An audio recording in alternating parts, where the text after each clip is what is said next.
The screen lit up behind her, and 300 people started laughing.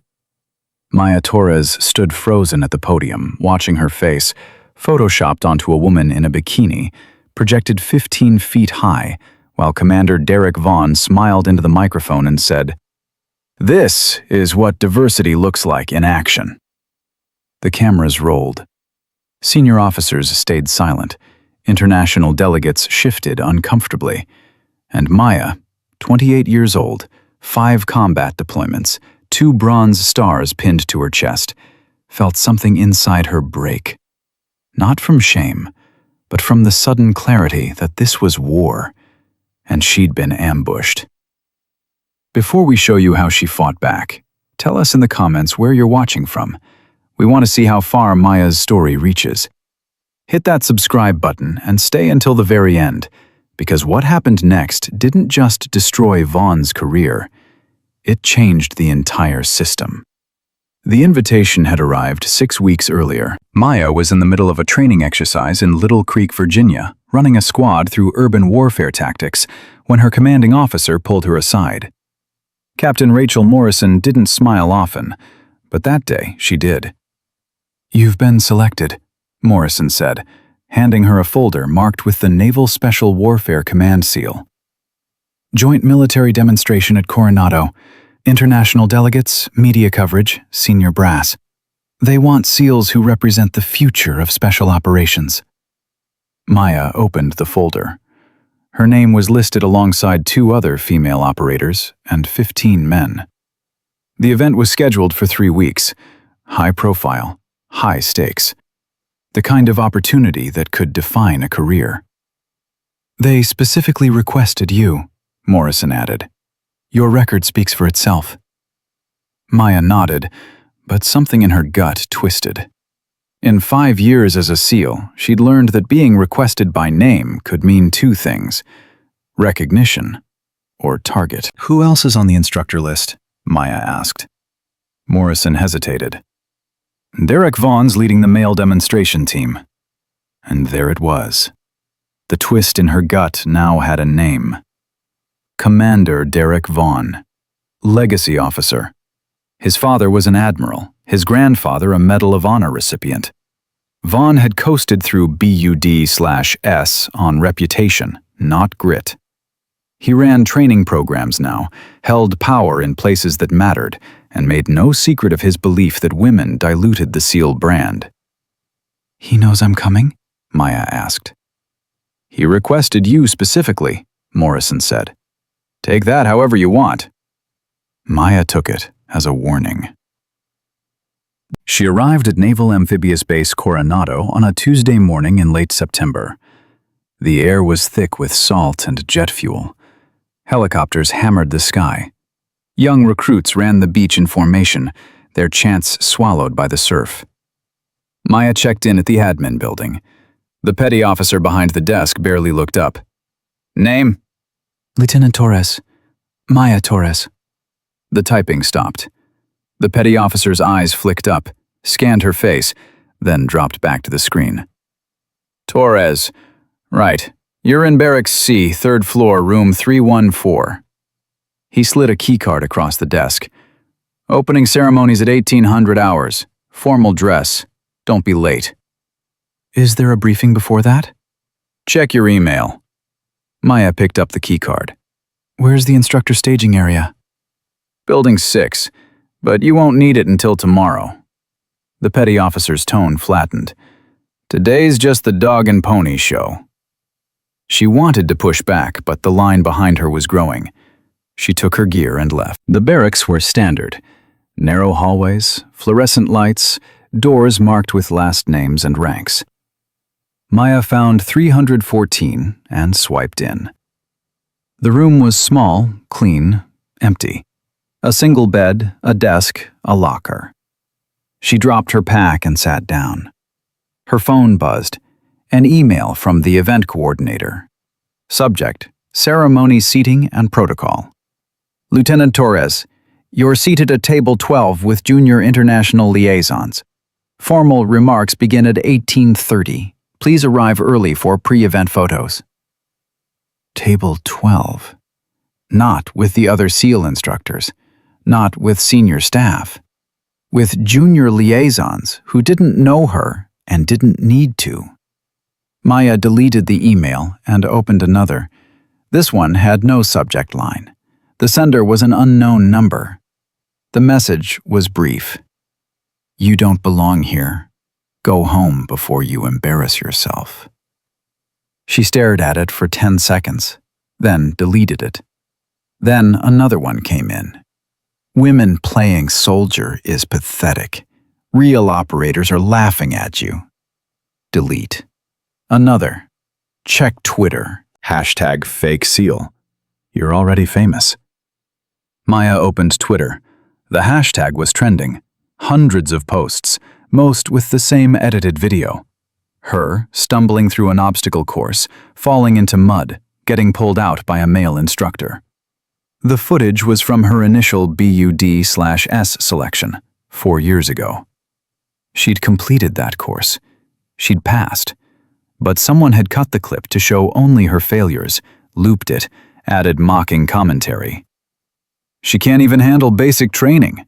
And they let her into the teams? Diversity hire. Disgrace to the Trident."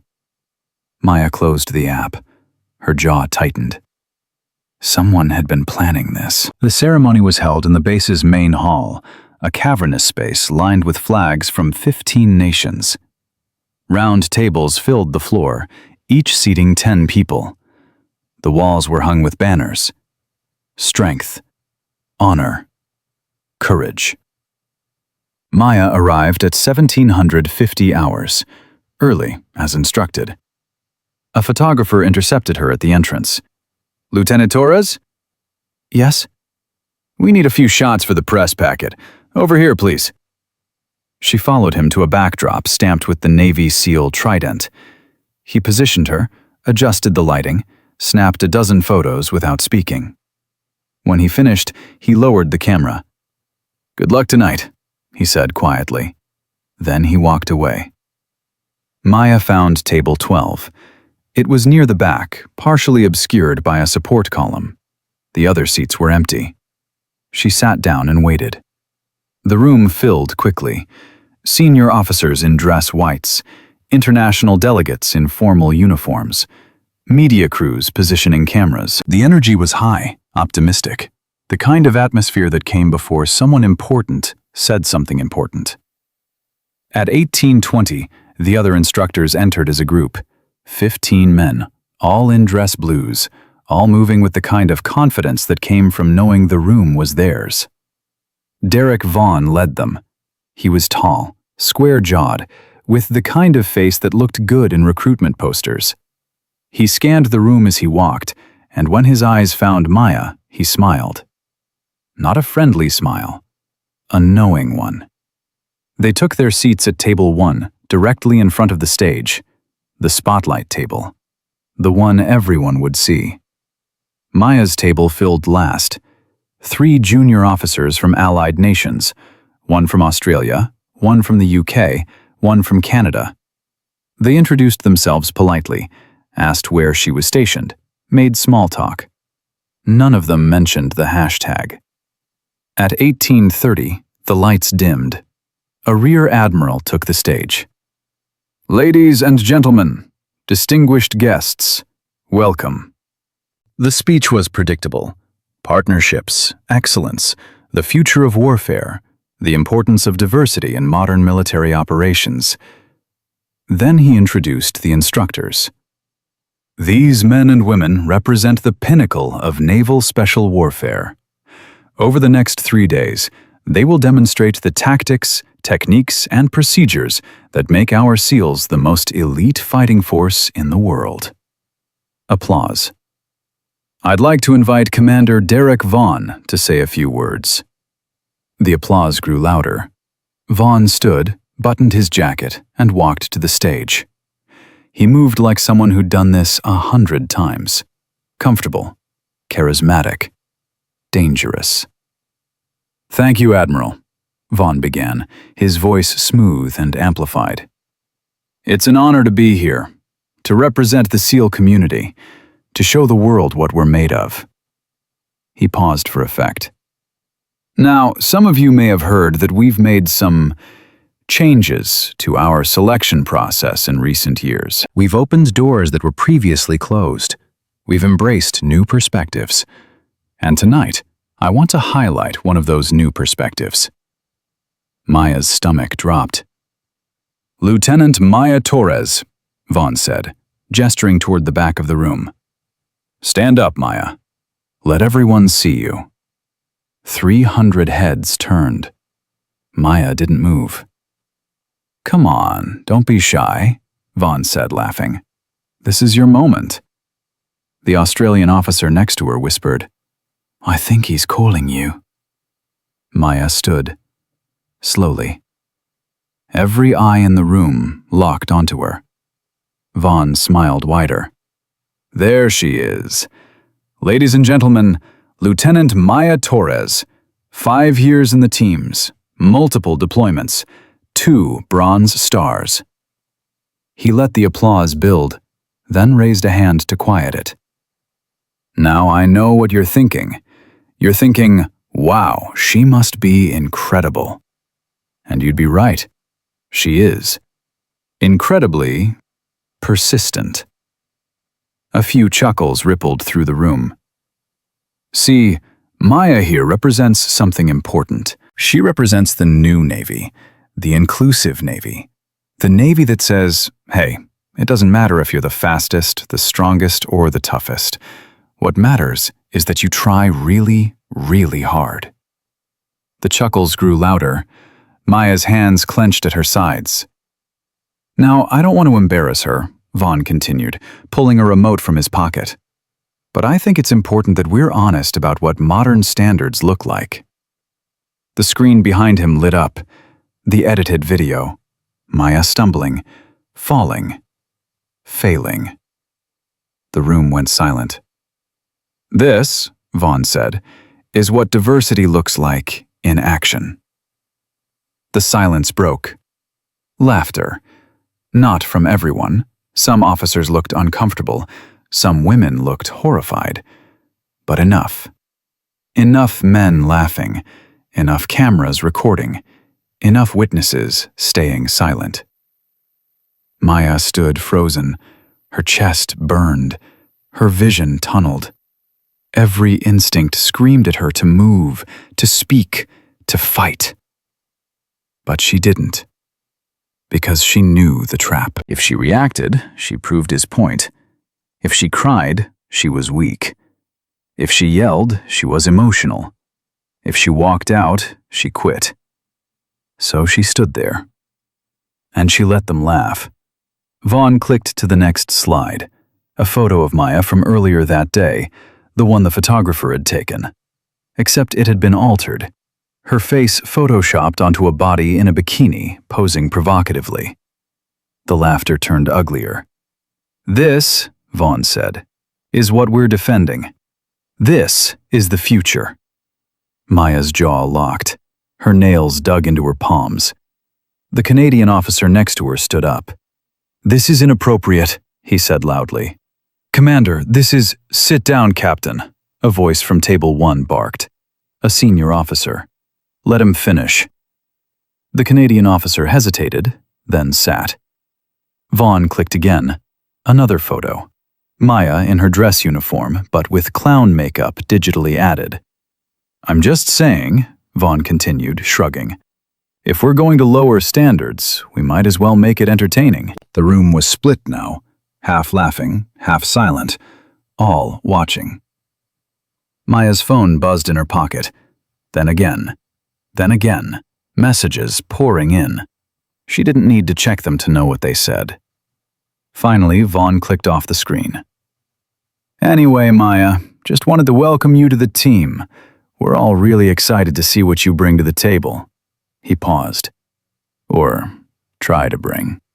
Or drop on the way. The laughter roared. Maya sat down. The ceremony continued. More speeches, more applause. But none of it mattered. The damage was done. The message was clear. She wasn't here to succeed. She was here to be humiliated. After the ceremony, Maya walked back to her barracks alone. The hallways were empty. Her phone buzzed non-stop. She didn't look. When she reached her room, she locked the door, sat on the edge of the bed, and exhaled for the first time in an hour. Then her phone rang. Captain Morrison. Maya answered. "I saw it," Morrison said, her voice tight. "The whole thing was streamed online. Maya, I don't. You need to file a complaint immediately. It was calculated," Maya interrupted. "He planned it. Every word, every photo. He wants me to file a complaint. He wants me to react, because then I'm the problem." Morrison was silent for a beat. "So what are you going to do?" Maya stared at the wall. "I'm going to finish the demonstration." "Maya, he thinks he won," Maya said quietly. "He thinks I'm going to leave. He thinks I'm broken." "Are you?" Maya's hand tightened around the phone. "No." "Then what's your plan?" "I don't have one yet," Maya admitted, "but I will." She hung up. Then she opened her laptop and started downloading the video from the ceremony. Every angle, every clip, every comment. Because if Vaughn wanted a war, she was going to give him one. And this time, she wouldn't be fighting alone. The messages started at 0300 hours. Maya's phone lit up in the dark. One notification, then 5, then 20. She grabbed it off the nightstand. "Kill yourself. You're a disgrace. Hope you get fragged. Women like you get people killed." She scrolled through them, her jaw tight. Different numbers, different accounts. Same message.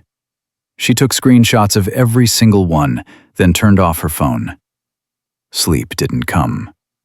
At 0500, she gave up trying, pulled on her PT gear, and headed for the gym. The base was quiet. A few early risers jogged past. The gym was empty except for one woman on the treadmill. Maya grabbed a kettlebell and started her routine.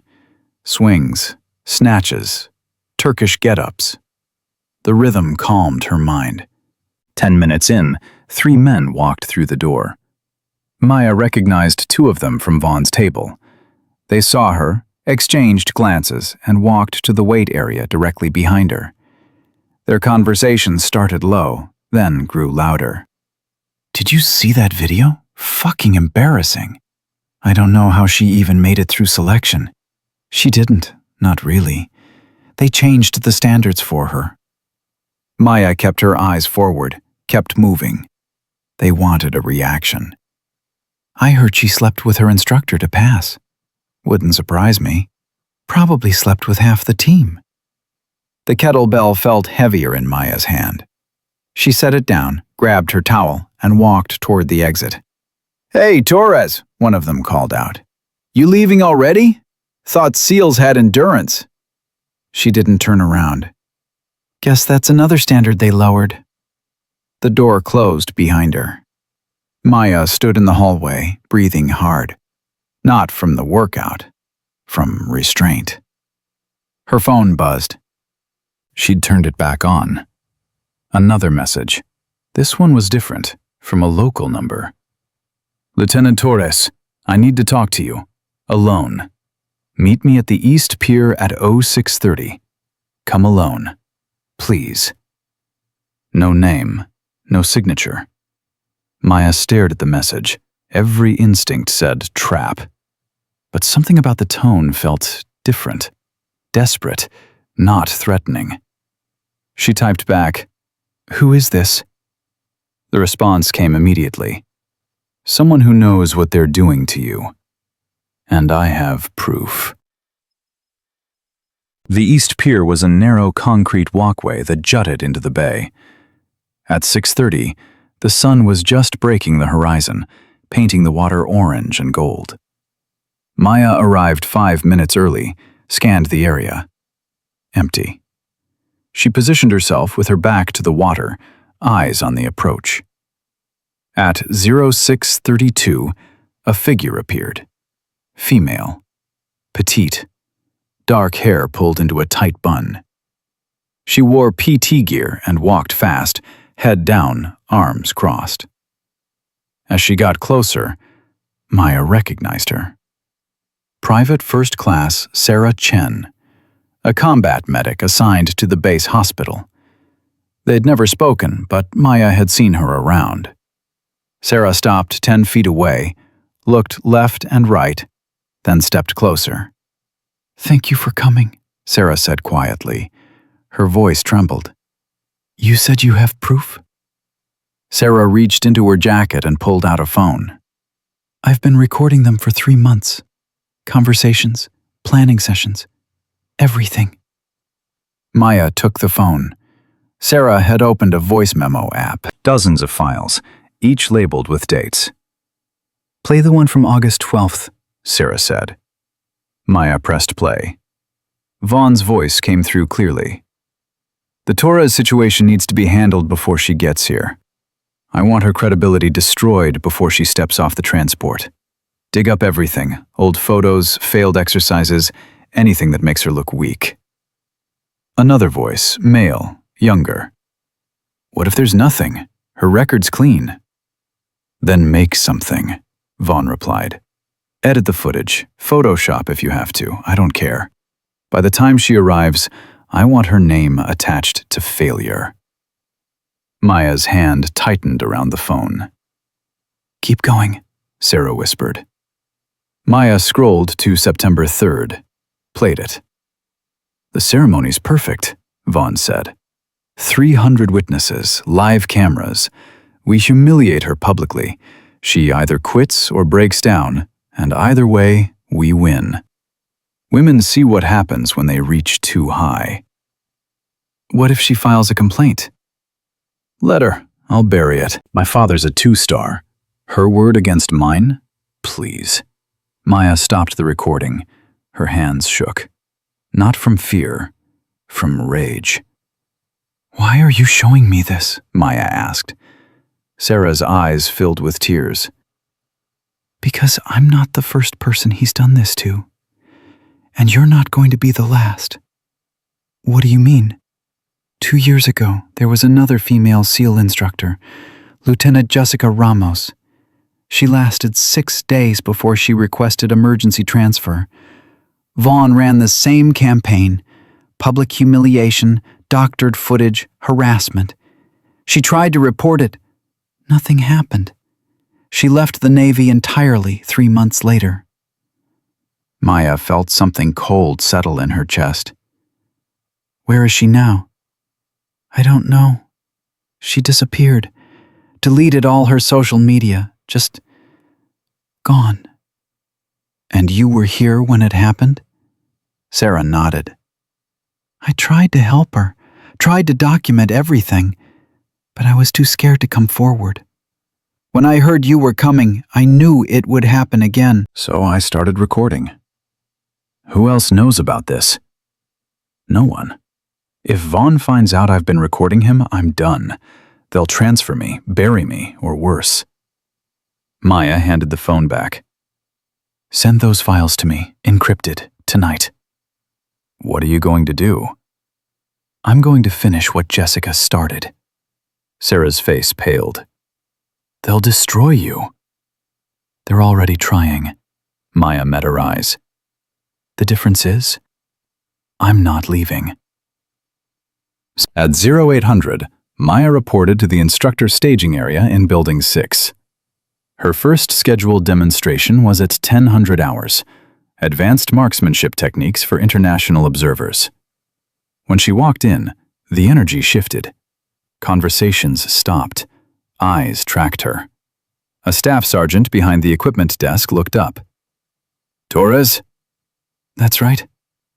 "Your demonstration's been moved." Maya's jaw tightened. "Moved where?" "Rescheduled. Tomorrow. 1400 hours." "That's not what my orders say." The sergeant shrugged. "Orders changed. Commander Vaughn's directive." "I need that in writing." It's in your email. Maya pulled out her phone. No email. I don't have anything. Check your spam folder. She did. Still nothing. Look, the sergeant said, dropping his voice. I'm just following orders. You want to argue? Take it up with the commander. Where is he? Admin building, 3rd floor, but he's in meetings all morning. Maya turned and walked out. The message was clear. They were going to make her chase, scramble, prove herself over and over, while they watched and laughed. She headed to the admin building anyway, took the stairs to the 3rd floor. Vaughn's office was at the end of the hallway, door closed. Maya knocked. No answer. She knocked again, harder. The door opened. A lieutenant she didn't recognize stood there. Can I help you? I need to speak with Commander Vaughn. He's not available. When will he be available? Not today. The lieutenant started to close the door. Maya put her hand on it. My demonstration was rescheduled without notice. I need clarification. Check your email. I did. There's nothing. Then check again. The door closed in her face. Maya stood there, breathing hard. She wanted to kick the door down, wanted to drag Vaughn out by his collar and make him face her. But that's what he wanted, a reaction. Evidence that she was unstable, emotional, unfit. She walked back downstairs, held out her phone, called Captain Morrison. Maya? They rescheduled my demonstration. No notice, no email. They're trying to make me look disorganized. Morrison swore. I'll make some calls. Don't. What? Don't intervene. They want me to need help. I need to handle this myself. Maya, you can't fight this alone. I'm not alone. I'll explain later. But right now, I need you to trust me. Morrison was silent for 3 seconds. How much trouble are you about to get into? The kind that ends with me vindicated or discharged. Those aren't good odds. They're the only ones I've got. At 1200 hours, Maya headed to the range to prep for tomorrow's rescheduled demonstration. She needed to inspect her weapons, confirm her equipment, run through her marks. The armory was staffed by a corporal who barely looked at her. I need to check out my assigned rifle, M4, serial number 4471889. The corporal typed slowly. That one's already checked out. By who? Doesn't say. When will it be back? Doesn't say. Maya leaned on the counter. I have a demonstration tomorrow. That's my assigned weapon. Use a different one. I need that specific rifle. It's zeroed to my specifications. The corporal finally looked up. Lady, I don't know what to tell you. It's checked out. Come back later. Maya took a breath. Let me see the checkout log. Can't do that. Why not? Regulations. Regulations say I can view checkout logs for my assigned equipment. The corporal's face hardened. Look, I'm not trying to give you a hard time, but if you keep pushing, I'm going to have to call my supervisor. Do it. The corporal stared at her, then picked up the phone. 5 minutes later, a sergeant arrived. Older, graying, looked tired. What's the problem? Maya explained. The sergeant listened, nodded, then turned to the corporal. Pull up the log. The corporal hesitated, then typed. The screen turned toward them. Maya leaned in. Her rifle had been checked out at 0900 that morning. The name on the log? Lieutenant Maya Torres. That's not my signature, Maya said immediately. The sergeant squinted at the screen. Looks like a digital checkout. Uses your ID code. I didn't check it out. Then someone used your access code. Who has access to my code? The sergeant shrugged. Admin, command staff, anyone with clearance. Maya felt her stomach drop. They weren't just sabotaging her schedule. They were sabotaging her equipment and framing her for it. "I need that rifle back," Maya said. "Can't help you until whoever checked it out returns it." "And if they don't?" "Then you're out a rifle." By 1500 hours, Maya's rifle still hadn't been returned. She went back to her barracks, locked the door, and opened her laptop. Sarah's encrypted files had arrived. 14 recordings. Maya listened to all of them.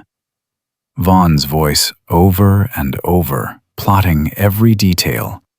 The edited videos, the photoshopped images, the coordinated harassment campaign. He'd even discussed paying off a junior admin to delete Maya's emails and reschedule her demonstrations without notification. But the worst file was the last one, dated September 20th, 3 days ago.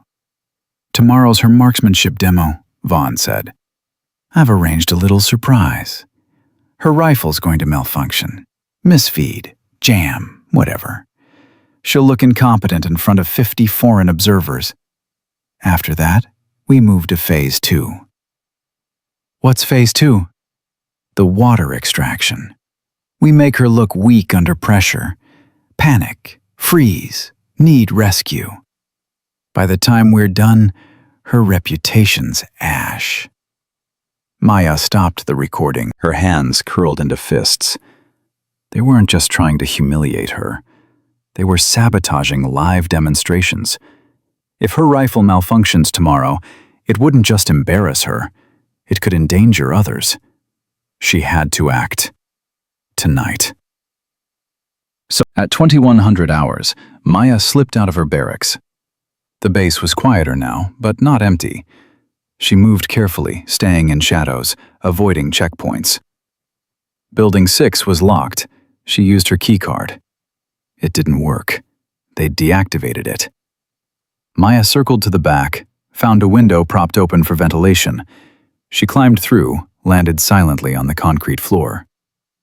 The equipment room was dark. She used her phone's flashlight, moving between shelves until she found the armory cage. Locked. But Maya had learned lockpicking in SEER school. She pulled a small tension wrench and pick from her pocket, worked the cylinder. 30 seconds later, the lock clicked open. She found her rifle on the third shelf, pulled it down, inspected it under the light. The firing pin had been filed down, barely noticeable unless you knew what to look for.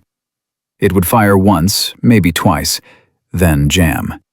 Exactly as Vaughn planned. Maya replaced the pin with a spare from another rifle, reassembled the weapon, and secured everything back in place. As she turned to leave, she heard voices outside. Male. Multiple. Getting closer. Maya killed her light, pressed against the wall. The door opened. 3 men walked in. One of them was Vaughn. "Should have stripped the whole firing mechanism," Vaughn said. "Just filing the pin isn't enough." "It'll jam," another voice replied. "Trust me." "It better. If she completes that demo clean, we lose momentum." They walked past the armory cage. Maya held her breath. "What about the water extraction?" the third voice asked. "Already set," Vaughn said. "We're switching the safety protocols.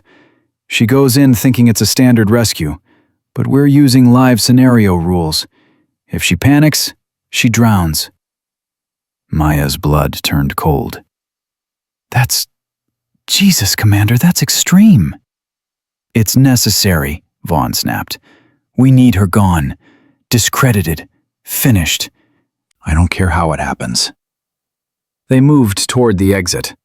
Maya waited until the door closed, then counted to 60 before moving. She climbed back out the window, hit the ground, and ran. Not back to her barracks, to the base security office, because she'd just heard Vaughn confess to attempted sabotage and endangerment. And this time, she had more than just her word. She had recordings. She had proof. And she had a witness willing to testify. The war was about to go public. The base security office was a squat concrete building with fluorescent lights that hummed too loud. Maya pushed through the door at 21:47 hours. A master-at-arms sat behind bulletproof glass, barely looking up from his computer. "Help you?" "I need to file an urgent report. Safety violation and conspiracy to commit assault." That got his attention. He looked up. "Assault on who?" "On me, Lieutenant Maya Torres, SEAL instructor." The master-at-arms straightened. "You're the one from the ceremony." Maya's jaw tightened. "Yes." What kind of assault? "Equipment sabotage and planned endangerment during a training demonstration. I have evidence." He stared at her for 3 seconds too long. You have evidence of a planned assault? Audio recordings, 12 files, conversations between Commander Derek Vaughn and— Whoa! The master-at-arms held up his hand. Commander Vaughn? "Yes." You're accusing Commander Vaughn of conspiracy? "I'm reporting what I heard. He admitted to sabotaging my rifle and planning to endanger me during the water extraction tomorrow." The master-at-arms leaned back. Lieutenant, that's a serious accusation. "It's a serious crime." Do you have any witnesses? "I have recordings." Recordings of what? "Him confessing." The master-at-arms rubbed his face. How did you get these recordings? Maya hesitated. She couldn't mention Sarah without burning her. "I recorded him tonight, in Building 6. You recorded a superior officer without his knowledge? He was discussing sabotaging my equipment." Were you authorized to be in Building 6 at that hour? Maya's stomach dropped. "I was retrieving my rifle." Did you have permission? "It's my assigned weapon." That's not what I asked. "No, I didn't have permission." The master-at-arms typed something. So you broke into a secured facility, recorded a superior officer without consent, and now you're filing a complaint based on that illegally obtained evidence? "He admitted to filing down my firing pin. That's sabotage. That's attempted—" "Lieutenant." The master-at-arms' voice went flat. "I'm going to stop you right there. If you continue this complaint, you're going to trigger an investigation. That investigation will include your unauthorized entry into Building 6, your illegal recording of a superior officer, and your mental fitness for duty given the stress you've been under." Maya's hands clenched. "Are you threatening me?" "I'm informing you of procedure. If you want to proceed, I'll take your statement. But I'm advising you that it may not go the way you think. Someone is trying to hurt me. Someone is trying to train you. There's a difference." Maya felt something crack inside her chest. "You're not going to help me." "I'm trying to help you by telling you this is a bad idea." "Why? Because Vaughn's father is an admiral? Because he has connections? Because I'm just a woman who can't take a joke?" The master-at-arms' face hardened. "Because you have no corroborating evidence, no witnesses, and a history of conflict with your chain of command. If you file this complaint, it'll be your word against a decorated commander. Who do you think they're going to believe?" Maya stood there, every word landing like a body shot. "Is that all, Lieutenant?" She turned and walked out. The door slammed behind her. She stood in the cool night air, breathing hard, feeling the weight of the system pressing down. Her phone buzzed. "Sarah." "Did you file the report?" Maya typed back. "No, they won't take it." 3 dots appeared, then— "I was afraid of that. What now?" Maya stared at the screen. What now? The question that had no good answer. Then another message came through. Different number. Unknown. You should have left when you had the chance. Tomorrow's going to be worse. Maya deleted it. Then another came. Your rifle's not the only thing we've fixed. Sleep tight. She looked around. Empty parking lot, dark buildings, cameras on every corner, but nobody watching. Maya walked back to her barracks, checked every lock twice, and wedged a chair under the door handle. Then she sat on her bed and made a decision. If they wouldn't let her fight through channels, she'd fight outside them. She opened her laptop and started uploading Sarah's files to an encrypted cloud server. Then she drafted an email. Not to her chain of command, to someone who could actually do something. Commander Kate Reyes, retired SEAL, now worked as a civilian consultant for the Department of Defense Inspector General's office. Maya had met her once, 3 years ago, at a training conference. Reyes had given her a card and said, "If you ever need someone who gets it, call me." Maya found the card in her wallet, typed the email address. Subject: Urgent, Systemic Harassment and Safety Violations. Commander Reyes, you told me to reach out if I ever needed help. I need it now.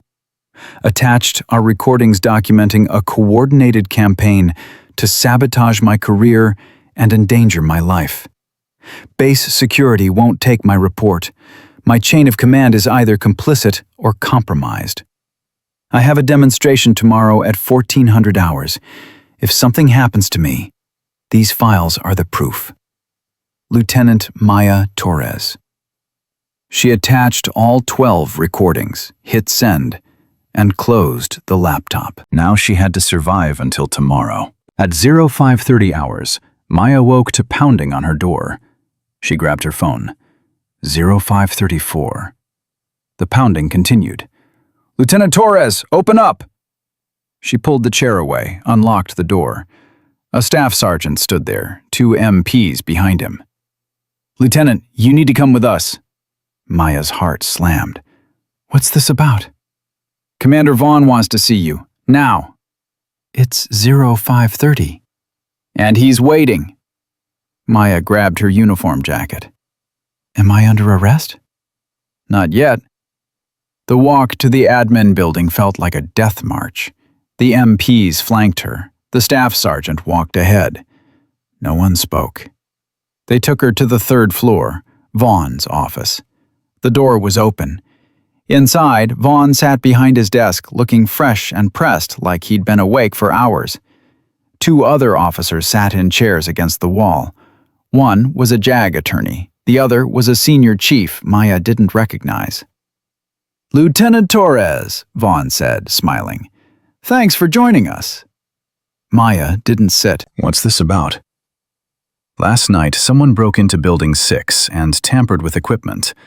Security footage shows a figure matching your description." Maya's throat tightened. "I retrieved my assigned rifle." "Without authorization." "It was checked out under my name without my consent." Vaughn leaned back.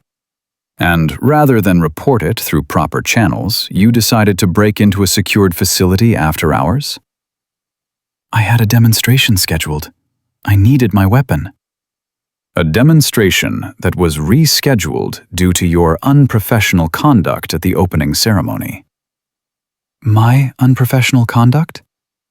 "Leaving early, refusing to engage with international liaisons, creating a hostile atmosphere." Maya's hands shook.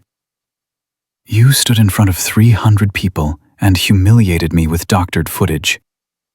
"I shared publicly available content that raised legitimate questions about current training standards." "You photoshopped my face onto a bikini model and called it the future of the Navy." "I used humor to make a point about lowered standards." "You called me a diversity hire." "I called the program a diversity initiative, which it is." Vaughn folded his hands. "Lieutenant, I understand you're under stress. The scrutiny that comes with being a trailblazer can be overwhelming. That's why I'm prepared to offer you an option." Maya went very still. "What option?" "Medical leave. Immediate. 60 days to recover from the stress of the past week. We'll call it exhaustion. No formal record, no discharge, just time to reset." "And if I refuse?"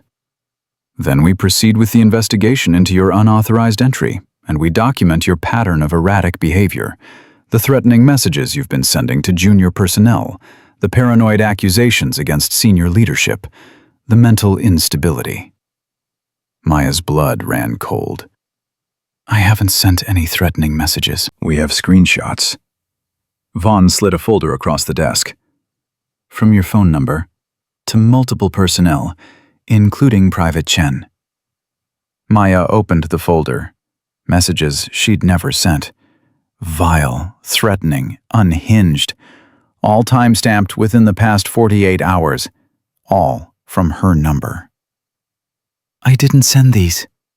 Then someone has access to your phone. Someone cloned my number. Or you sent them and don't remember. Which brings us back to medical leave. Maya looked at the JAG attorney. This is entrapment. The attorney didn't blink. This is procedure. I have evidence of a conspiracy. Evidence obtained illegally, Vaughn said. Evidence that would be inadmissible in any hearing. Whereas we have documentation, witness statements, and a clear pattern of concerning behavior. You fabricated all of it. Prove it.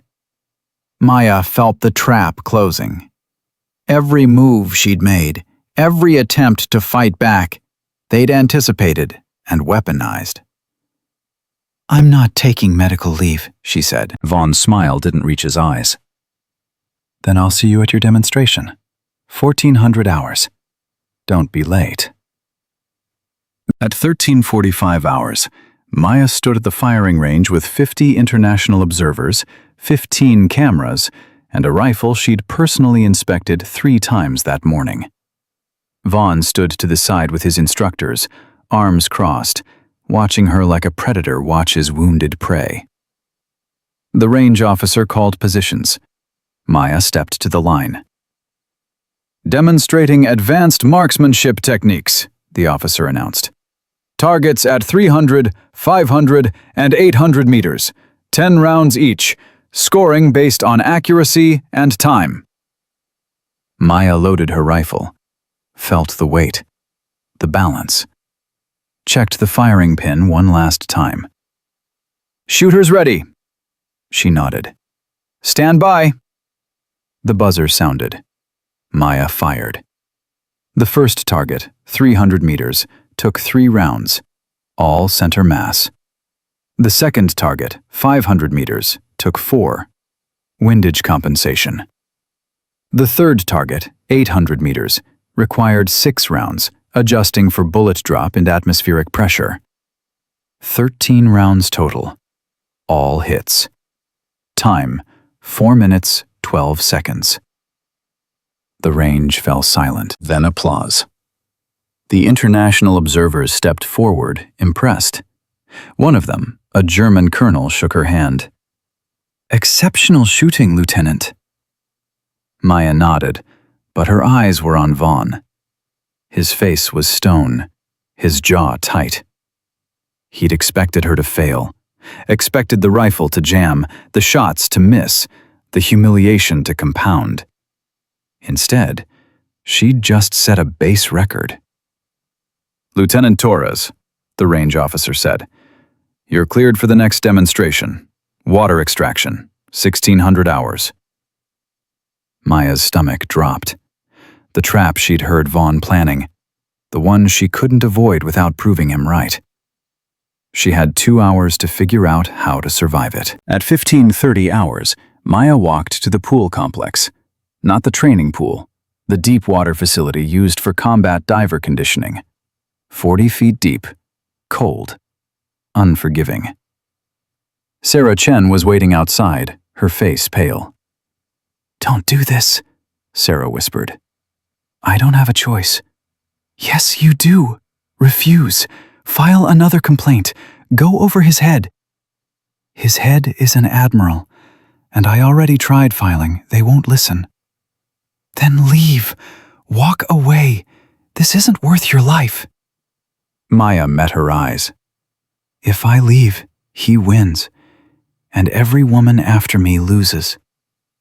If you die, You lose everything. If I run, I lose myself. Sarah's eyes filled with tears. I should have come forward sooner. I should have. You gave me the evidence. That's enough. Maya squeezed her shoulder. If something happens, those recordings go public. Promise me. Maya, promise me. Sarah nodded, crying. Maya walked inside. The pool was surrounded by 30 observers. Vaughn stood at the edge with his dive team. 4 men in wetsuits, all watching Maya like sharks circling. The safety officer explained the scenario. Simulated helicopter crash. Diver is trapped underwater. Rescue team extracts under combat conditions. All divers equipped with rebreathers. Safety divers on standby. Vaughn stepped forward. Lieutenant Torres will play the victim. My team will execute the rescue. Standard protocol. Maya looked at him. What are the safety protocols? Standard, Vaughn repeated. Nothing you haven't done before. I want them stated explicitly. The safety officer hesitated. Victim taps out, drill stops.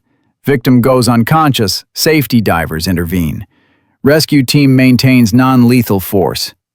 Non-lethal force? Maya asked.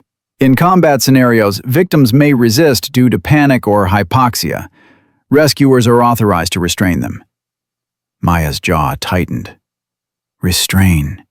That was the word Vaughn would hide behind. She pulled on her wetsuit, checked her rebreather, made sure the emergency release worked. Ready, Lieutenant? Vaughn asked, smiling. Always. She descended into the water. The cold hit like a fist. She sank to 35 feet, positioned herself near the simulated wreckage. The buzzer sounded. Vaughn's team dove, and immediately Maya knew something was wrong. They came at her too fast, too aggressive. One grabbed her rebreather and yanked it sideways, breaking the seal. Water flooded her mouth. She tried to signal, tried to tap out. Another diver grabbed her arms, pinning them behind her back. She kicked, hard, caught one of them in the stomach. He doubled over, released her, but the others closed in. 4 against 1, 35 feet down. No air. Maya's lungs burned, her vision tunneled. She reached for her emergency release, but someone grabbed her wrist and twisted it away. This wasn't a rescue. This was a drowning disguised as training. She had seconds before she blacked out. Seconds to decide. Fight and maybe surface, or surrender and die. Maya chose fight. She drove her elbow into the closest diver's mask, shattering it, twisted free, grabbed the emergency ascent line and pulled herself up, fast, explosive, lungs screaming. She broke the surface, gasping, choking. Alive. The observers rushed to the edge. Medics jumped in. Vaughn stood frozen, his face white. Because Maya hadn't drowned, hadn't panicked, hadn't needed saving. She'd saved herself, and every second of it was on camera. The medics pulled Maya onto the deck. She coughed water, her lungs burning, her body shaking from cold and adrenaline. Someone wrapped a blanket around her shoulders. Someone else pushed an oxygen mask toward her face. I'm fine, Maya gasped, waving it away. Lieutenant, you need to. I said I'm fine. The safety officer pushed through the crowd. What the hell happened down there? Maya looked past him, directly at Vaughn. Ask him. Vaughn's face was calm, controlled, but his eyes betrayed him. Pure calculation. Standard extraction, Vaughn said evenly. The victim panicked. My team followed protocol. I didn't panic, Maya said, her voice hoarse. They ripped my rebreather off and held me down. That's a serious accusation. That's what happened. One of the international observers stepped forward, a British colonel with sharp eyes. I'd like to review the footage. Of course, the safety officer said. We'll pull it immediately. No need to wait, the colonel said, holding up his phone. I recorded it myself. The energy shifted. Vaughn's jaw tightened. Sir, that footage is property of— I'm not interested in your property rights, Commander, the colonel interrupted. I'm interested in what I just witnessed. He turned to Maya. Lieutenant, are you claiming this was deliberate? Maya met his eyes. I'm claiming they didn't follow safety protocols. The rest is on that video. The colonel nodded slowly, then looked at the safety officer. I want a full review by someone outside this chain of command. Sir, I can assure you I'm not asking. The colonel's voice went cold. I'm informing. If this is how the United States Navy conducts training demonstrations, my government will need to reconsider our partnership protocols. The safety officer paled. Yes, sir. I'll make the call immediately. Vaughn stepped forward. Colonel, I think you're misunderstanding what— I understand perfectly, Commander. The colonel turned his back on him and walked away. Maya stood, dripping, wrapped in a blanket, watching Vaughn's carefully constructed operation crack in real time. He looked at her, not angry. Something worse. Desperate. Lieutenant Torres, Vaughn said quietly. We need to talk. Privately. I have nothing to say to you.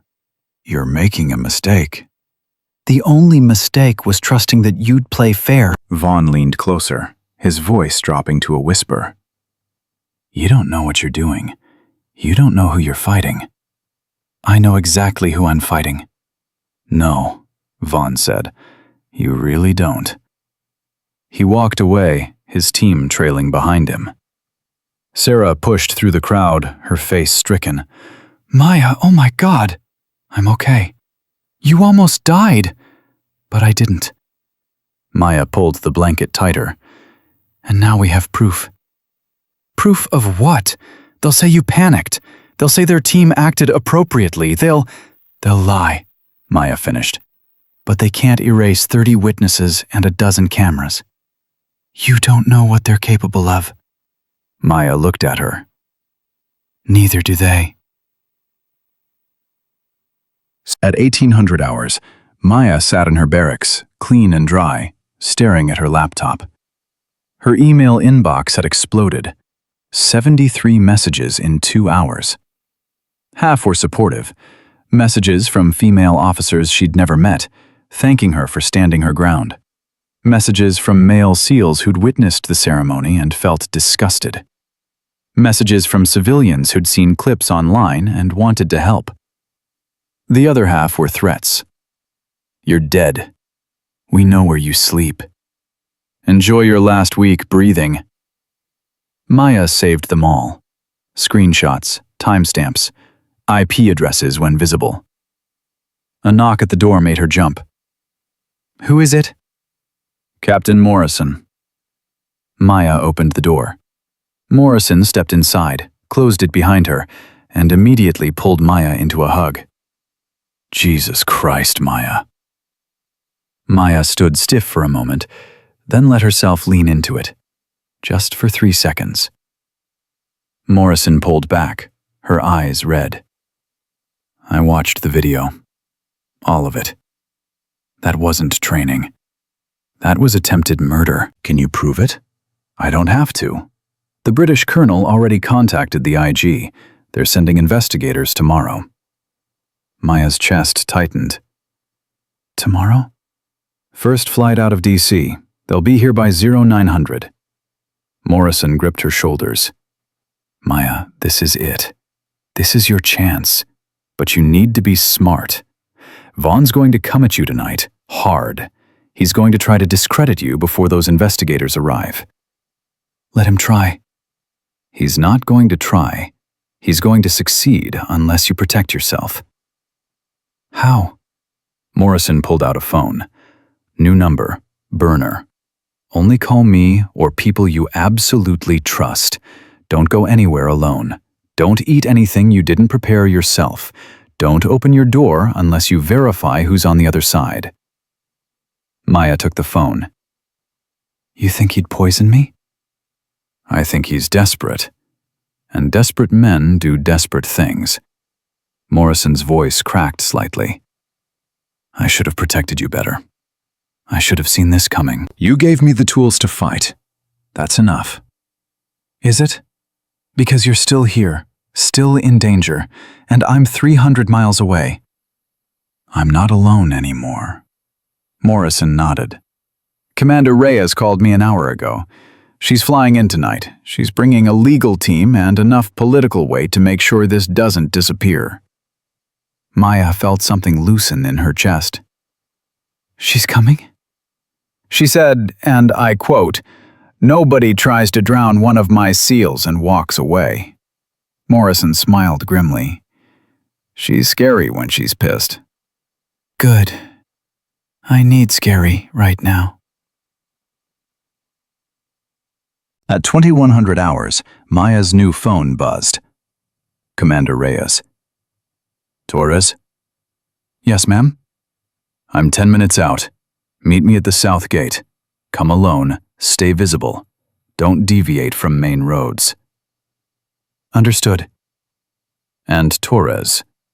If anyone approaches you before I get there, run. Don't explain. Don't negotiate. Run. Maya felt her pulse quicken. What do you know? I know Vaughn's father made 3 phone calls in the past hour. One to the base commander, one to the IG's office, one to a civilian attorney who specializes in discrediting whistleblowers. Reyes paused. He's building a case that you're mentally unstable and orchestrated this entire situation for attention. Maya's stomach dropped. That's insane. That's strategy, and it works if we don't move faster. Reyes's voice sharpened. Get to the south gate, now. Maya grabbed her jacket and headed out. The base was quieter now, most personnel in for the night. She walked fast, head up, aware of every shadow, every engine sound, every footstep. Halfway to the gate, a vehicle pulled up beside her. Black SUV. Tinted windows. The window rolled down. A man in civilian clothes leaned out. Lieutenant Torres? Maya kept walking. Who's asking? I'm with the Inspector General's office. I need to ask you a few questions. Your ID. The man held up a badge. It looked legitimate, but Maya had been trained to spot forgeries. Call Commander Reyes, Maya said. She'll verify your credentials. Ma'am, I just need a few minutes. Then you can have them after I verify who you are. The man's expression hardened. Lieutenant, I'm trying to help you. Then prove it. The SUV's back door opened. Another man stepped out. Bigger, military-bearing. Maya's hand went to her pocket where she tucked a tactical pen. Not much of a weapon, but better than nothing. Get in the vehicle, the second man said. No. This isn't a request, and I'm not complying. The first man stepped out now too. They were flanking her. Maya backed up, calculating distances. 2 against 1, confined space, no witnesses. Lieutenant, if you don't cooperate, we'll be forced to. A horn blared. Headlights flooded the street. A white sedan screeched to a stop between Maya and the SUV. The driver's door flew open, and Commander Kate Reyes stepped out. She was 53, lean, gray-haired, and moved like violence was still her first language. Who the fuck are you? Reyes demanded, her hand visibly resting on a holstered sidearm. The 2 men froze. IG investigators, the first one said. Bullshit. Show me credentials. Slowly. The man reached for his pocket. Reyes drew her weapon. Slower.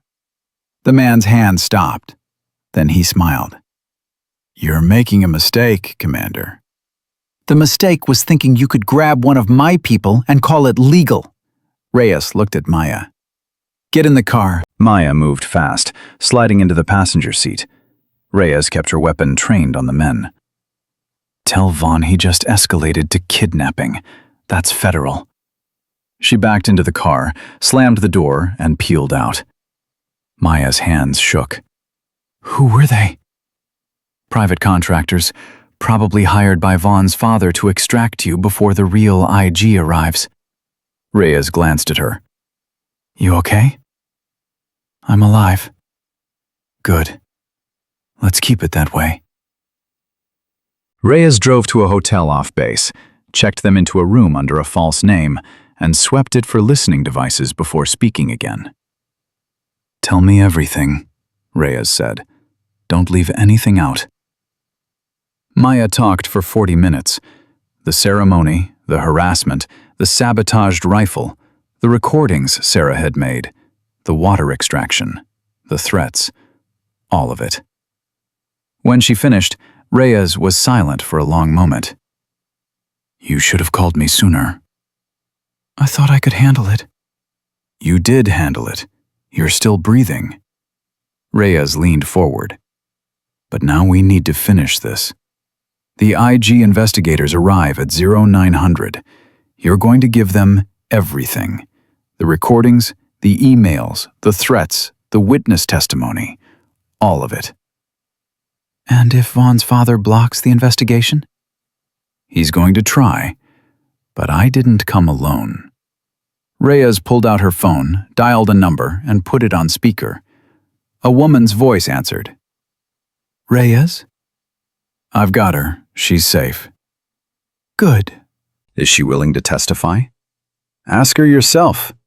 Reyes handed the phone to Maya. Lieutenant Torres, this is Admiral Lydia Hartwell, Deputy Commander, Naval Special Warfare Command. Commander Reyes has briefed me on your situation. I want you to know that you have my full support. What's been done to you is unconscionable and will not be tolerated. Maya's throat tightened. Ma'am, with respect, I've heard that before. I'm sure you have. The difference is, I've already suspended Commander Vaughn pending investigation. His access to base facilities has been revoked, and his team has been removed from all training duties. Maya's breath caught. You suspended him? As of 30 minutes ago, the moment Commander Reyes sent me the footage from your water extraction. Hartwell's voice was steel. Lieutenant, I've been in this Navy for 32 years. I've seen good men do bad things, and I've seen bad men hide behind good reputations. Derek Vaughn is the latter, and I will not let him destroy what we've built. What about his father? His father is a 2-star admiral with significant influence, but I'm a 3-star with more. Hartwell paused. And I have something he doesn't. What's that? The truth, and a lieutenant who's brave enough to tell it. Maya closed her eyes. For the first time in days, she felt something other than fear. Hope. What do you need from me? Maya asked. I need you to survive until tomorrow. Then I need you to testify. Completely. Honestly. No matter how ugly it gets. And after that? After that, we make sure this never happens again. Maya looked at Reyes, who nodded. I'll testify, Maya said. Good. Commander Reyes will keep you secure until morning. Do not contact anyone else. Do not leave the hotel. Do not trust anyone who isn't in that room with you. Yes, ma'am. Hartwell hung up. Reyes took the phone back. Feel better? I feel like I'm standing on a cliff edge. You are, but this time, you've got a rope. Reyes stood. Get some sleep. Tomorrow, we burn it all down. At 0300 hours, Maya woke to her phone buzzing. The burner. Unknown number. She answered. Hello? Breathing. Heavy. Deliberate. I know you're scared, a male voice said. Not Vaughn. Someone else. I know you think you've won. But you haven't. Maya sat up. Who is this? Tomorrow, when you walk into that hearing, you're going to remember something. You're going to remember that we know where your mother lives. Tucson, Arizona. 421 Desert View Lane. Maya's blood turned to ice. You're going to remember that accidents happen. House fires, car crashes, random violence. If you touch her, we won't. As long as you don't testify. The line went dead. Maya stared at the phone, her whole body shaking. Reyes appeared in the doorway. What happened? They threatened my mother. Reyes's face went hard. Where does she live? Tucson. Reyes pulled out her own phone, dialed. This is Commander Reyes, authorization code Delta 79 Charlie. I need immediate protective detail at 421 Desert View Lane, Tucson, Arizona. Threat level critical. Yes, I'll hold. She covered the phone. Maya, listen to me. They're bluffing. You don't know that. I do, because threatening a civilian family member of a federal witness is a federal crime. If they touch your mother, they've just guaranteed a life sentence. Reyes's eyes burned. They're betting you'll break before they have to follow through. What if you're wrong? Then they've already lost. Because the moment they act, they've confirmed everything you're about to say.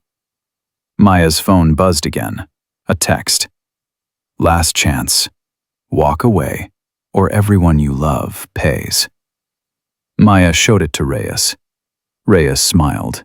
Cold. Sharp. Dangerous. Send them back a message, Reyes said. Tell them you'll see them at 0900. Maya typed it. 0900. Bring evidence. I'll bring mine. She hit send. Reyes nodded. Now we've got them. How? Because they just threatened you in writing. That's not strategy. That's panic. Maya looked at her phone, then at Reyes. What if they hurt her anyway? Then we make sure her sacrifice wasn't for nothing. Reyes put a hand on her shoulder. Your mother raised a seal. She knew the risks. And I guarantee she'd rather lose her house than watch you lose your soul. Maya's eyes burned. How do you know? Because that's what my mother told me when I joined. Reyes's voice softened. And she was right. The phone buzzed again. Tucson PD confirming protective detail in place. Maya exhaled slowly. Get some sleep, Reyes said. In 4 hours, we end this. Maya didn't sleep. She sat in the hotel chair watching the clock, her mother's phone number pulled up on her screen but not calling. What would she say? I put you in danger because I refused to quit? I'm sorry they threatened to burn down your house? At 700, Reyes emerged from the other room, already dressed, already armored. Time to move, Reyes said. IG team is setting up in the JAG building. We go in through the back entrance, avoid cameras, avoid Vaughn's people. Maya stood. Her legs felt unsteady. What if they don't believe me? They'll believe the evidence. That's why we brought 12 recordings, 4 witness statements, and forensic analysis of your sabotaged rifle. Reyes checked her sidearm, holstered it. But Maya, you need to understand something. This hearing isn't just about Vaughn. It's about everyone who enabled him. The officers who watched you get humiliated and said nothing. The admin who deleted your emails. The security officer who refused your complaint. They're all going down. Good.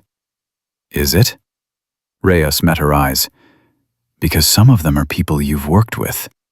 People you might have called friends. Maya's jaw tightened. They stopped being friends when they chose silence. Reyes nodded slowly. All right then. Let's go to war.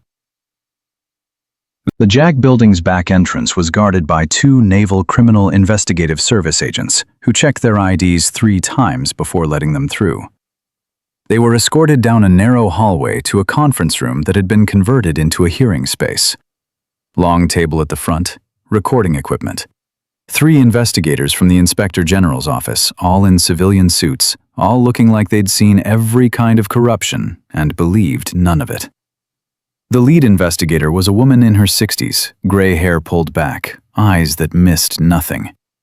She stood when Maya entered.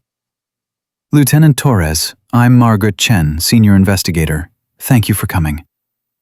Maya shook her hand. "Thank you for listening." "We haven't listened yet," Chen said, "but we will." She gestured to a chair. "Please sit. We'll begin shortly. Commander Vaughn is being escorted here now." Maya's stomach clenched. "He's coming?" "He has the right to face his accuser." "And you have the right to face him." Chen's expression didn't change. "Are you prepared for that?" Maya looked at Reyes, who nodded once. "Yes," Maya said. 5 minutes later, the door opened. Vaughn walked in, flanked by 2 attorneys and a man Maya didn't recognize, but who carried himself like power. Vaughn's father, the Admiral. He didn't wear a uniform, but his bearing screamed military legacy. Vaughn's eyes found Maya. He smiled, not nervous, confident, like he'd already won. They sat on opposite sides of the room. The investigators took their positions. Chen opened a folder. "This hearing is to investigate allegations of harassment, sabotage, and attempted assault against Lieutenant Maya Torres by Commander Derek Vaughn and associated personnel. Lieutenant Torres, you've submitted substantial evidence. We'll begin with your testimony." Maya stood. Her hands were steady now, her voice clear. "On September 19th, I arrived at Naval Amphibious Base Coronado for a joint training demonstration. That night, Commander Vaughn used a formal ceremony to publicly humiliate me with doctored photos and edited training footage. He called me a diversity hire, suggested I was unqualified, and displayed sexually explicit images of my face photoshopped onto another woman's body." One of Vaughn's attorneys stood. "Objection. Commander Vaughn was using humor to address legitimate concerns about—" "Sit down," Chen said flatly. "This isn't a courtroom. She'll speak uninterrupted." The attorney sat. Maya continued. "Over the next 4 days, my equipment was sabotaged. My rifle's firing pin was filed down. My demonstration schedule was changed without notice. My access codes were used to check out equipment I never touched. I received death threats from multiple sources, including threats against my family." "Do you have proof?" Chen asked. Maya nodded. Reyes handed over a tablet. Maya cued the first recording. Vaughn's voice filled the room. Clear. Damning. Planning every detail. The investigators listened without expression. Vaughn's face went pale. His father's jaw tightened. When the recording ended, Chen looked at Vaughn. "Commander, do you deny that's your voice?" Vaughn's lead attorney leaned forward. "My client declines to answer on advice of counsel." "That's his right," Chen said.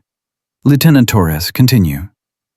Maya played the second recording, then the third. By the 5th, one of the investigators was shaking his head.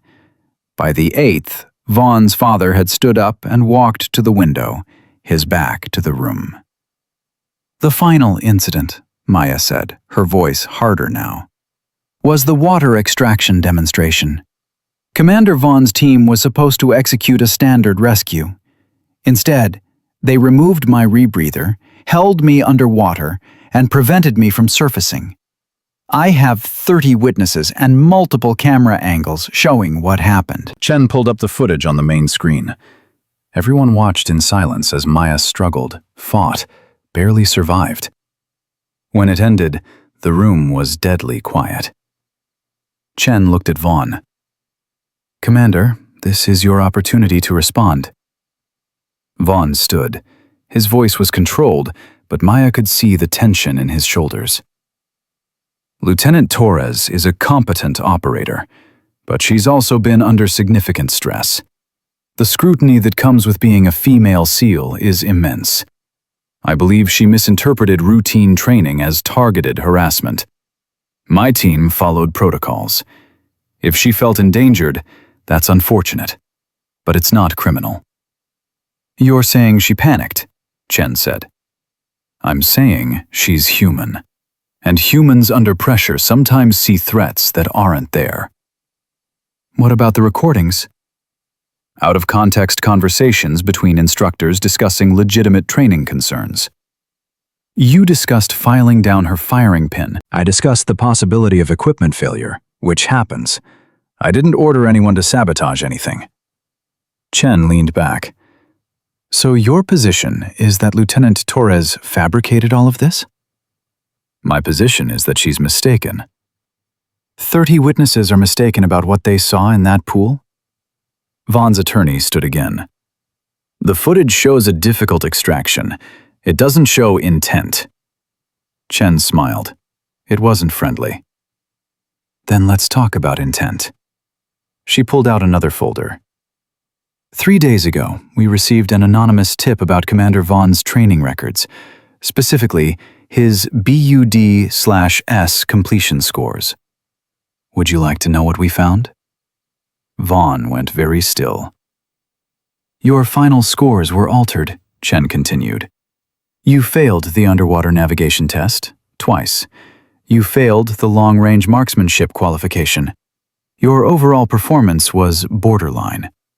But somehow, you passed. And not just passed, you were ranked in the top 15% of your class.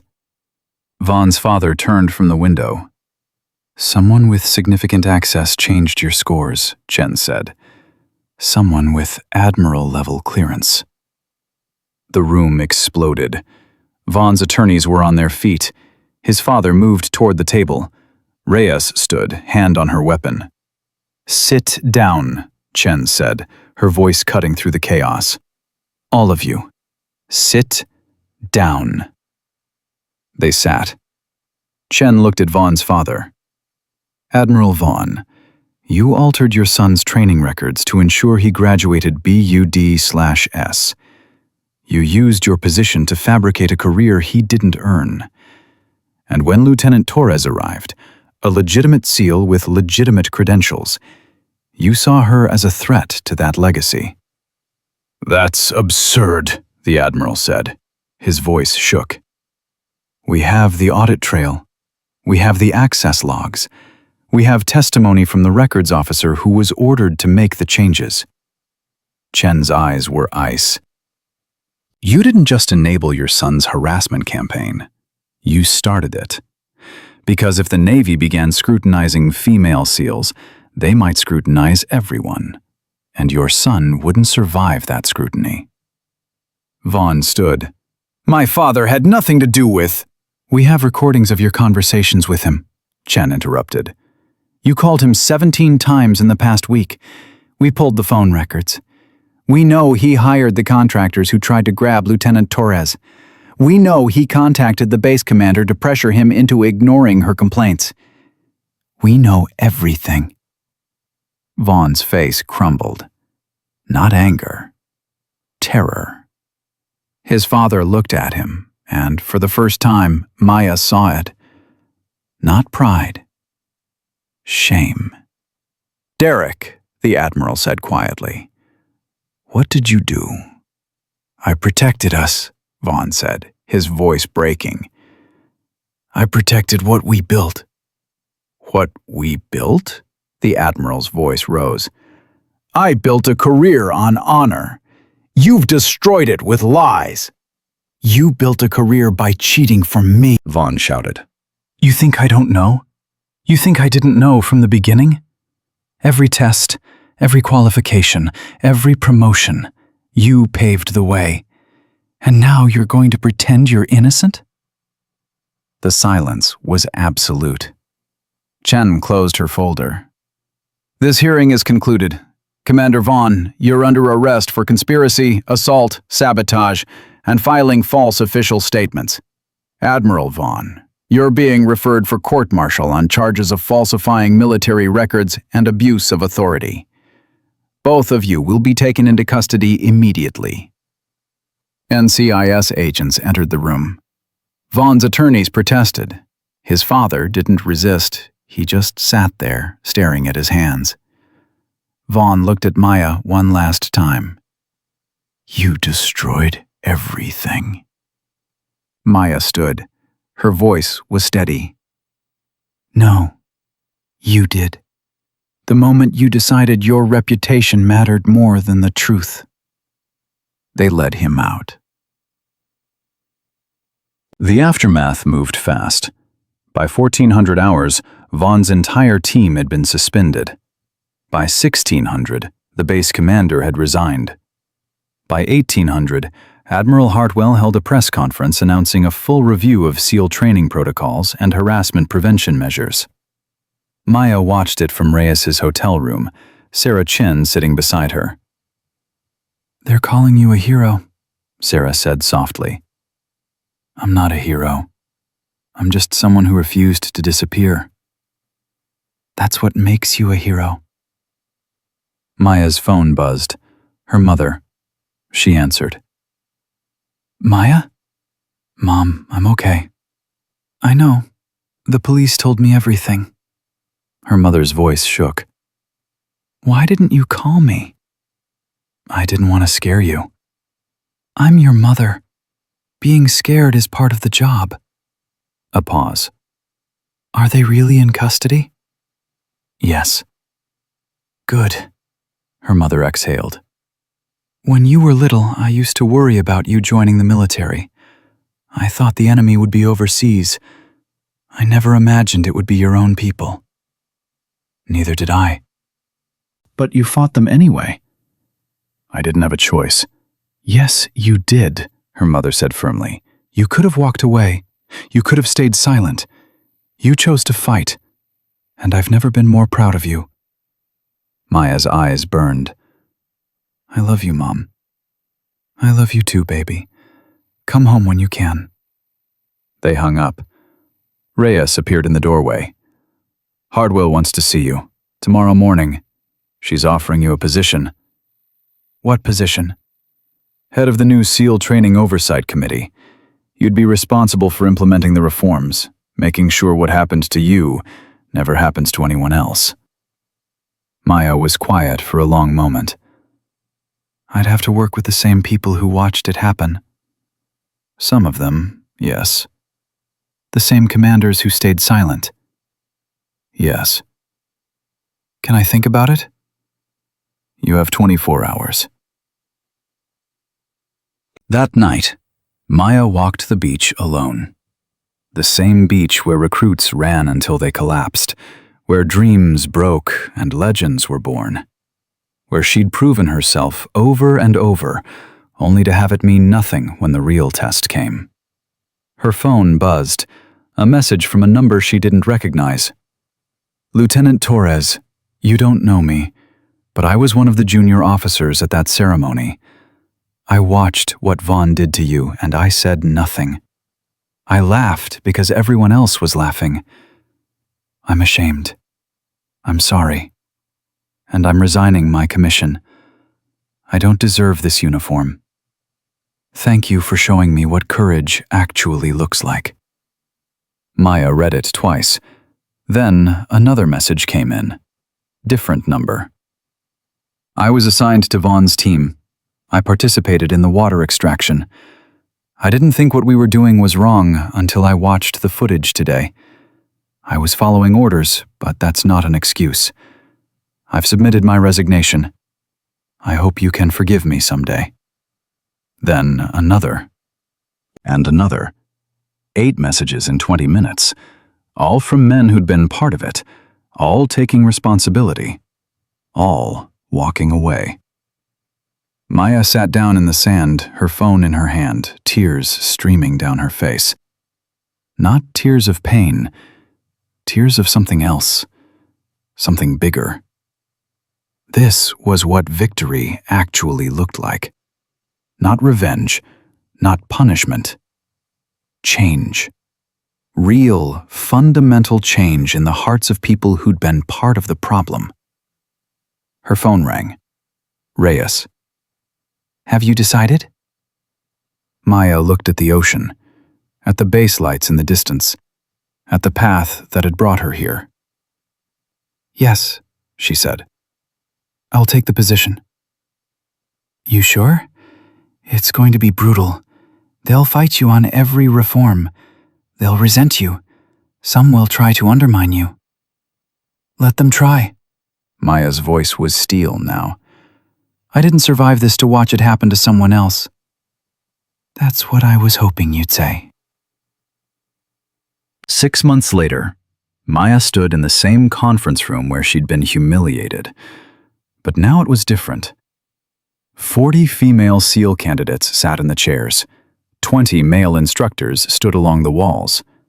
Admiral Hartwell sat at the head table. "This is the first class under new protocols," Hartwell began.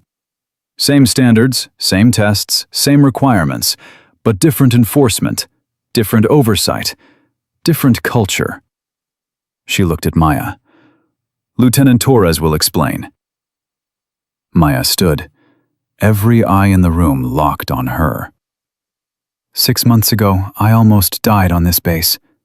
Not because I wasn't good enough, because men in power decided I didn't belong. She paused. Some of you are thinking that's behind us now, that we've fixed the problem. We haven't. We've just started. The truth is, culture doesn't change with one hearing or one arrest. It changes when every single person in this room decides that harassment, sabotage, and silence are no longer acceptable. When every witness becomes an advocate, when every bystander becomes a protector. One of the male instructors raised his hand. Maya nodded at him. "What if we make a mistake?" he asked. "What if we see something but we're not sure if it crosses the line?" "Then you report it anyway," Maya said, "because the line isn't clear until someone draws it. And if you're wrong, that's okay. Being wrong is better than being silent." A female candidate in the front row spoke up, her voice quiet. "What if we're scared?" Maya looked at her, really looked at her. Saw herself 6 months ago. Saw every woman who'd walked away because the cost was too high. "Fear is okay," Maya said. "Fear means you understand the stakes. But fear can't be your final answer. Because the people who came before you were scared too. And some of them stayed silent, and it cost them everything. But some of them spoke up, and it changed everything." She paused. "You get to choose which kind of person you want to be, and that choice doesn't happen once. It happens every single day." The room was silent. Then one of the candidates stood, then another, then all 40. Applause started slow, then built until the walls shook. Maya didn't smile, didn't wave. She just nodded once and sat down. Because this wasn't about her anymore. It was about the woman who'd speak up tomorrow. The witness who'd step forward next week. The commander who'd believe the victim next month. It was about building something that outlasted any one person's courage. And for the first time since she'd walked into that ceremony 6 months ago, Maya believed it was possible. Not because the system had changed, but because the people in it finally had. Vaughn was in military prison. His father had been dishonorably discharged. 12 officers had been demoted or removed. 16 women had come forward with their own stories. 300 new oversight protocols had been implemented. But the real victory wasn't in the punishments or the policies. It was in the 40 faces staring at Maya right now, believing that speaking up mattered. That survival wasn't the goal. Changing the system was. And that's exactly what they were going to do. Not because it was easy, not because it was fair, but because silence had protected predators for too long. And courage, real, daily, unglamorous courage, was the only thing that ever changed anything. Maya Torres had been mocked and shamed in public by men who thought they were untouchable. And her response didn't just change her own life. It changed the lives of every woman who'd come after her, who'd never have to fight alone again. Because now they knew what she'd proven in that pool, on that range, in that hearing room. The strongest weapon wasn't rank or legacy or power. It was the truth, delivered by someone brave enough to speak it, no matter the cost. And nothing, absolutely nothing, could silence that.